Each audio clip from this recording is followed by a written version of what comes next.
Hello. Welcome. Hey. Good to see you, sir. Oops. So, very well, sir. Haven't seen you since your exhibition. My exhibition, yes. Welcome to Outspeak Podcast Episode 2. My name is Gotino Kebu, your host on this podcast, and I'm happy to have with me Tunde Owolabi, a very dear friend of mine and a fantastic artist. Welcome to the show, sir. Thank you. Nice to have you. Thank you. Remember Thank you. Time you photographed me? I did. Can you remember that time? I will explain to you, and you gave me some wisdom that day, or education that day. Interested. I was wearing a Kikikamanu Lagos t-shirt Okay. on the Ikorodu road. And you On a just Sunday. on a Sunday. Wow. And you chose Ikorodu road. You said it's the longest road, or what? It's the longest, busiest road in West Africa. In West something, Africa, yeah, like, something like that. Yeah. that's some. And I passed there every day. I didn't know that information, and that was like, okay, add to your books and stuff. So that was really nice. And that picture became a collection of, and that stood out for me. Interesting. There was something behind I couldn't even remember that we had that. People don't know you are also a photographer, and that you do figurative art, that you are also a product designer. That's many hats. What do you do, sir? What do you do? I like to say that I'm an artist, because I think that gives me the freedom to be whatever I want to be. Not being boxed into being a designer, a product designer, a photographer. I just say I'm an artist, and that gives me the liberation to express myself. So yeah, I'm an artist. I mean, bringing home so people will know you for readily. Tunde Owolabi does Ethnic by Africa. Tunde Africa by Tunde Owolabi. Ashoke sneakers, Ashoke bags, Ashoke proliferated in different forms, and it's so refreshing to see our heritage being introduced in this form. And for us and for me, it's been a good one watching you grow the business over the years. It gives you a place to observe the industry, because you make footwear, you also paint, you also make images, you see the trends going on, and you see how because you make urban wear as well too. You're into culture. Into what's going on in culture. So that brings me to the question of figurative art. What is it really? Figurative art, in my own little knowledge, is the art of creating human-like figures. Portraiture, human figures, basically. However way you want to express yourself. Again, using human figures. You will find some people want to distort a bit, but it's mostly you representing a human figure, how you feel or how you would like to express it, whatever story it is you want to tell. But like I said, different people have different ways of expressing themselves. Different people have ways of telling their stories figuratively, using figures and all. As an artist, sometimes, or a lot of times, whatever it is that we're representing has maybe happened to us, or been part of our experience, or is something that we are thinking inside us. Yes, we wake up and something comes up and you just quickly make a sketch, but it is mostly as a result of an experience that you may have had, either out of history, story from childhood, any encounter that may have happened to you.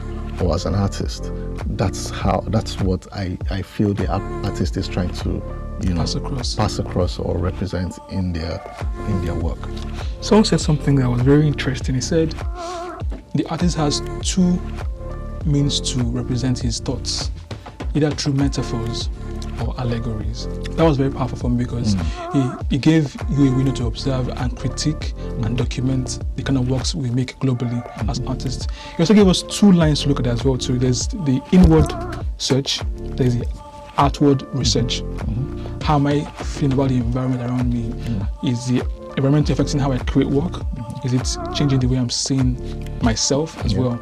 And that brings to the question of the proliferation of black art in the African space. What's your thought about it? It's an interesting topic because a lot of times, especially when you go on social media and you're trying to see what's going on in the art world, and you see, imagine having 100 pieces of work and everything looks like it's been painted by one person. Lack of identity and voice. Lack of identity, lack of voice. The storytelling is almost non-existent. And a lot of times I ask myself the question, and I've got a couple of artist friends who we kind of share knowledge and talk about what's trending in the art. And these are guys that some of them in advertising, designers and things, but we still find ourselves still wanting to paint and sculpt and create art as should be, while we still do other things. And we talk about this new trend, because we call it a trend of figurative expression, black art. And the question is, what exactly is black art? Is it that that's the perception of what an African or a black person is? Because you're looking at a painting or a picture that someone has represented a black person with dark pigments, and the only thing you can see are the red eyeballs and pink lips or white teeth. And you ask yourself the question, what exactly makes up a black person? Who is a black person? What are the composition of the color black? A black person can be brown, a black person can be an albino, a black person can be a little light skin. There's so many colors to black. Variations. The variations are endless. It's a gamut. Yeah, and that's kind of made one of our friends who's also an artist, Ido. He did a whole collection on what exactly the albino ones, the other ones explained. What exactly is realistic works, right? Yes. Yes, I remember. And that was very powerful because then it makes you think and it makes you ask that question. Because are we trying to say to the black people? Are we trying to say to the white people that the whole idea of is it Jim Crow or what's that thing? Is it real? Because the whole expression of painting your face and leaving the lips, and are we trying to justify it? Because that's almost like a justification for that era of racism and how black people are perceived. That's how I see it. Interestingly, can we say the offshoot of this black art movement began just after George Floyd's death and the Black Lives Matter movement? Are we going to say it became proliferated, as the word may seem, from that era? Is that our reaction to that injustice? I'm not sure that's where it started from. Maybe that gave it a boost. I'm not sure, but the artist who actually birthed this style of painting black people, if I'm not wrong, is Kerry James Marshall. And if you look at his work, yes, he has decided to depict black people in that manner, but you could see there is some sort of soul in what he paints. There's a story. But every other person who has gone to copy this style, I in my opinion, has copied because they feel this is what's selling now. So where do you draw the line between commercial art and you actually creating art, for not necessarily for art's sake, but taking away that commercial aspect of it and creating good work, creating work that would outlive you, not just for commercial purposes. Yes, all artists want to, they need to pay bills and all those things, but where do you draw the line between hunger and conscience? Yeah. Between hunger and conscience. Yeah. If there is no demand for it, there won't be supply for it. Yeah. Can we say the black art movement is a kind of neo-colonialism? I will agree. Sad. I will agree because, like you said, there is a demand for it. That's what's selling. I remember I had an exhibition recently in South Africa, and someone walked into the studio, saw me painting, and she saw the way I was layering the skin color, the black skin. If you point light onto her skin and you turn around, you turn in a different direction, you see yellow, you see red, you see blue, you see purple, you see the combination of all these colors. It's a spectrum that forms the skin color, this black or whatever color that they say we are. And this is me trying to layer all these colors and how the light plays a role in what is the highlight on the skin. And this person says to me, no, make it black, that's what's selling. And got me really thinking that maybe truly if you want to sell, you might as well follow the trend. But if you have a conscience and you want your works to outlive a certain era, because I feel like this is just an era. It's going to phase away at some point. And then we will know who the real artists are. The real people who are creating works that would outlive them, not people who are creating works just to sell for the moment. And then again, we're having a conversation, a group of artists, and one of the collectors in Lagos here said to an artist that, oh no, I'm tired of this this blackface thing that you guys are painting. There are too many of you painting it. Do something else. It will get to the point where people start to say to artists that, look, the saturation, it's becoming, for lack of a better way to put it, it's becoming annoying, because again, you don't know who is who. You put two artists together who have done the same, applied the same method, techniques, and you can't tell who is different from the other. You walk into an exhibition and everybody's painted these black figures with flowers and pink lips and all, and you can't tell who is Shagun different from who is Ade, because it's all looking the same. And I feel like artists need to, we are trendsetters. That's why the likes of Michelangelo and Leonardo da Vinci and all these guys, we still talk about them till tomorrow. And then if you take it back to, bring it down to the masters that we know of, Benenu.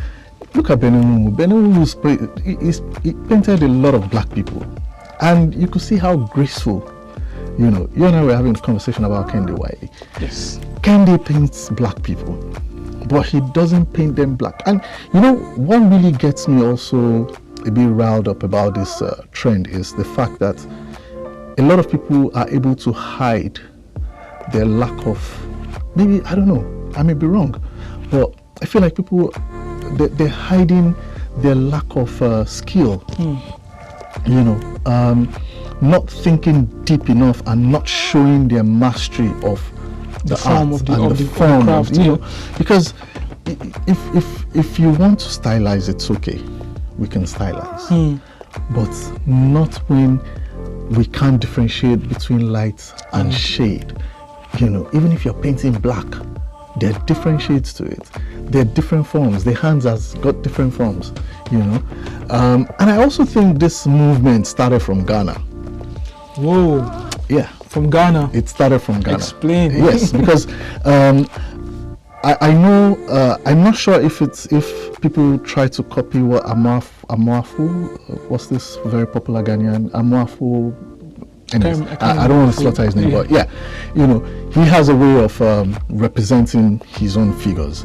But if you look at a lot of Ghanaian artists, after the breakout of Amoafu, a lot of them also went into this whole black face painting, and then it trickled down to other parts of Africa. Nigeria followed suit, you find all this.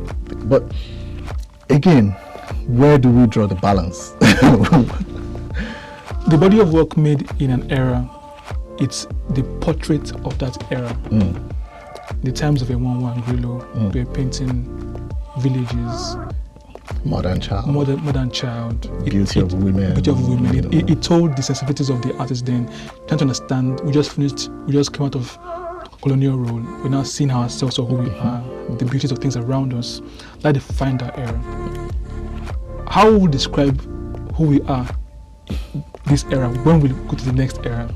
Will we call the insecure people? Will will we call? How will history judge us if we go further and then look back? We're fighting racism again. We're fighting racism again because we're trying so hard to say we are this people, but as much as we're celebrating Africa and black people and who we are also doing a disservice with this trend of blackface thing. Like I said, it's a trend. People are already getting tired of it. But if you look at a few artists who are also creating works, and you see how they are representing black people in a very glamorous way that we are. We're very regal people. We're very colorful people. Yes. And it is very evident in our day-to-day lives. The way we dress, our food, our music, our language. Have you ever sat down to think about how beautiful our languages are? The poetry of it. You listen to some language and you almost think they're singing. I was listening to an old woman. That woman must be in her late 90s. She's from Botswana. I'm trying to remember the name of the language. And it's got like clicks and the Southern African one. But this is kind of different and then it got me thinking, how can we map this language into an art form? How can we create images? How we turn sound into pictures? Because our language is so beautiful. So all these things, these are what represent us as Africa, as black people. So how do we celebrate that? So someone said Africa has a bad image because it has bad imagery. Is black art the service to the image of how blacks should be seen? I understand how Kenny Wiley does his work. It makes the black man look regal, which is what we are, and worth looking at, using the urban textures, urban clothing and everything. But the black man looks like a king. He looks regal, royal. That's even on the street level. You see Peter Uka's work as well too. You see nostalgia. It reminds you of your father's photo book, and you now go and say, oh, this is who we were, this is the fashion of our time. You see the Demifele's work as well too. You see that there's thoughts and there's a depth to this, there's heart to this. Our image right now as black people, this period of time, what does it say of us? Are we sick somehow, some way? Yeah, it's part of the reasons why I chose this subject that I decided to work on for my last show. Okay. Which was titled "As We Were, As We Are." How were we back in the day? It's funny you mentioned Peter, who is a very close friend, and you look at his paintings, and like you said, you think about. I would sometimes look at my dad's pictures wearing his Ray-Ban aviator, his flare bottom pants, his tight t-shirts and things. Those guys got game then, man. They had game, They had game. The agbada with the kembe, everything all works. Yeah. And if you look at how things are now, we're going back to how things were done then, but we're putting a twist to it. We're expressing ourselves in a different way, but without taking away from what used to be. You see our mothers wear Ankara, but in Iru and Buba with their head tie and whatever. But then you see a young lady in a tailored suit with the same Ankara. You see like what we do with ethnic. Creating sneakers out of Ashoki fabric. And someone said to us one day, I've seen where Ashoki is made. I never thought Ashoki would be this cool in my life. So that is what, being African, being black people, that's what we are. We are extravagant in the way we're flamboyant. Let me not say extravagant. We're flamboyant in the way we express ourselves. Whatever the culture is, you see the use of color, you see the use of fabric, look at the hair, the hairstyle. See how young girls are going back to weaving and the one you use threads and things to do. So all this is what we used to know as we black people. And that's how some of us have decided that, okay, rather than throw away this culture, let's reinvent it. But I don't think this black expression is really doing a good service to that to that era, you know, because I wouldn't want to look at these images 10, 15 years down the line and ask myself, or imagine my child asking themselves, is this how we really are as black people? Or is this how they see us as black people? Does it really? It's also the us? argument that our black is beautiful. Yeah. And in making those kind of paintings, it shows the depth of the pigment. It shows how beautiful it is. That's a counter argument that shows how beautiful our black skin is. And if an artist has to exaggerate with his work, that is also his way of showing that as well. What do you think about that? Well, as an artist, we have all the liberty in the world to express ourselves the way we want to. But we also have to think about not just us. It's funny how you go into a gallery and you're looking at a piece of work, the artist has put their own title there. But I still have the liberty to say this is what this work is telling me. Says to me, yes. You know. So we have to think about that two-way conversation. You know, what am I trying to tell you and what do you understand? Those are two different things. Preach. You know, so let's not get carried away by I'm an artist and this is how I want to show. No, if we put 10 Africans from different parts of Africa in this room, we will be said to, I mean, people will say we're all black, but your pigmentation is different from mine.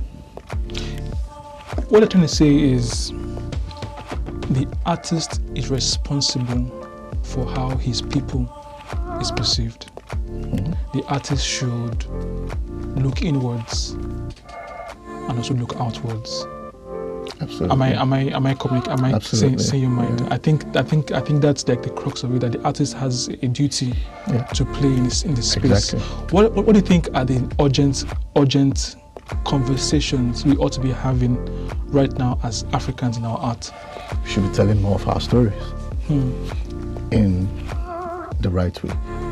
We're not, you know, if it's crazy because a lot of times when people think Africa, they think hunger, they think, you know, they think about those scary imagery that some charity would be showing something on TV, demeaning, yes. You know, a malnourished child with their ribs sticking out and all those things. But you come into like a friend of mine's got a travel thing. It's called A Way to Africa, and one of their slogans is that let me try and remember something about meeting God, and I think she's African. Because listen, you get to some parts of this continent, and you ask yourself the question: are we still in Africa? Let me ask the question: what is African? I'm not sure if I can answer that question. because when you say you get to that part of Africa and you ask, are we still in Africa? It's like saying when you make an excellent work, people say it doesn't look Nigerian, and ask, what is Nigerian? Yeah, it's a tricky question because look, different places has got its own identity to it. You know, recently for you know, I've been thinking for my holiday, what am I going to do? I want to explore Africa a little more. You know, so I've been considering Egypt or Ethiopia, and then you're looking at those two places, and you can see why this place is entirely different from that place. The landscape, the people, the food, the culture, you know, all these things. That's not to say that Europe doesn't have their own, but I feel like we haven't even exhausted this continent enough. You know, there's still so much that can be enjoyed. If I get you right, you're saying while we're looking at the wrong narrative, where we can explore the other attitudes, the beauties of Exactly. this space. Exactly. There's so much to research and render and show. Have you thought about the fact that a lot of books about Africa are not written by Africans? Bridge. So why are we not doing it? Why are we not the ones picking up the camera to go to these places? Why do we make it so difficult for ourselves to have this access? But then, if it's a white person, a European coming, an Asian coming, we open all doors.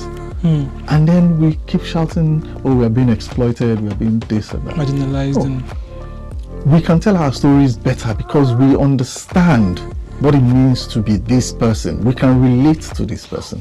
what seems to be the problem? Poverty of the mind, poverty in terms of finances, poverty in terms of know-how, skill. All of the above. Because I think if you know better, you will do better. Yeah, all of the above. And if you know better, you will do better. I think we don't give ourselves the opportunity enough. We don't.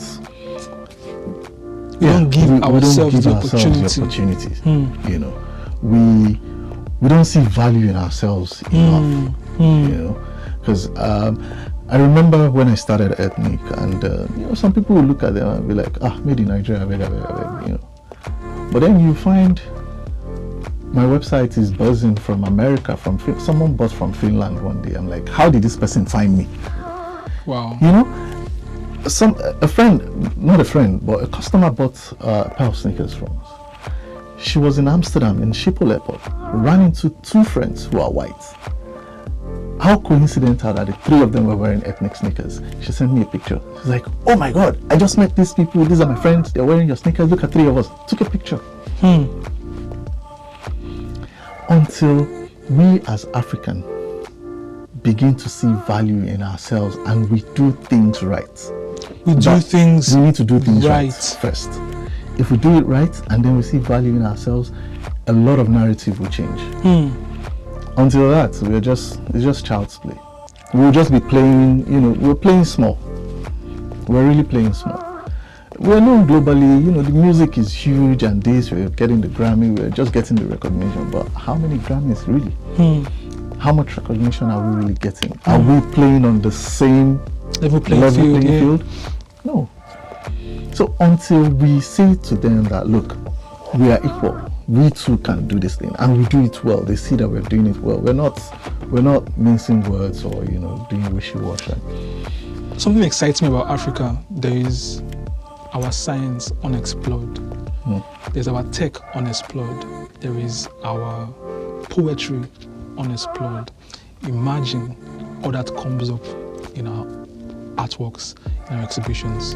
Like you said, we just digging this bare surface of what's possible. So what's your last word for the way forward for the younger artists who are, of course, they want to make money and sustain themselves, but what is the right way to turn for these people? It's a very difficult time to advise young people, especially in Nigeria, I'm going to be honest. Because, I mean, if you look at the exodus of people leaving the country, how do you advise those people? What do you say to them? Oh, let's stay here. And yeah, I was saying to, I don't know if you know Charles. Charles, I know Charles. Yeah, you know, I ran into him this morning and we're talking about the exodus of people leaving. The Japa syndrome. You know.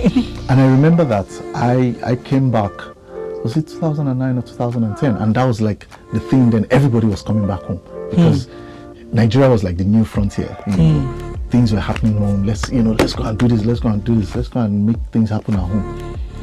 But reverse is the case now. Everybody's just, you know, talking about banks not having an IT department to fix their problems. It shows there's a lot of problem. So we need to fix our system first. Okay. If the system is fixed, then people will stay. Then that's the only way you can explore the intelligence of these young people. Because look, Africa has the highest number of youth. How are we making all that exactly resources? How? until we fix the system and make the place, conducive for them to thrive, we will keep losing the best minds, including myself. What are you trying to say? Subliminally. What are you trying to say subliminally? I'm just kidding.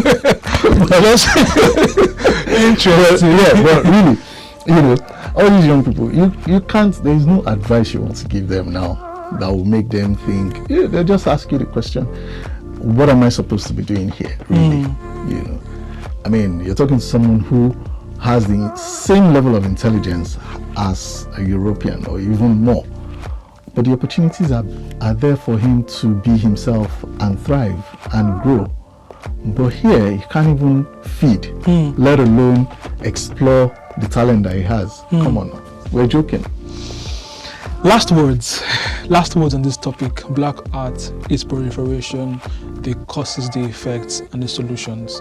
What are the last things you would say to anyone listening, and based on what you do and how far you've come? I think the best thing that any artist can do for themselves is to study. Study, like really study, know what's going on out there, and be yourself. Just express yourself. However way you feel comfortable. If it's black art, go for it. If it's other ways, just do yourself. We shouldn't say, oh, this is what's selling now. Let's go there. Let's do this thing. No, because then what is your identity as an artist? What would you be remembered for? Because if this style is what people are, selling now, it's trending, and you have joined that bandwagon, you've created image, how do they differentiate you as an artist from the rest? What makes you unique? What makes you different? I think this is a time to also find new people, because since there's a crowd mentality, exactly, the one who strays is the one who will see. Exactly. Isn't that beautiful? Exactly. So you just be yourself, stand out. There's always a benefit when you stand out. And be yourself. Thank you so much, Tunde Owolabi. And then that was Athlete Podcast episode 2 with Tunde Owolabi. Thank you. And the next episode is with Amanda Iheme. And that was Athlete Podcast episode 2 with Tunde Owolabi. On the next episode, we have Amanda Iheme. Stay tuned.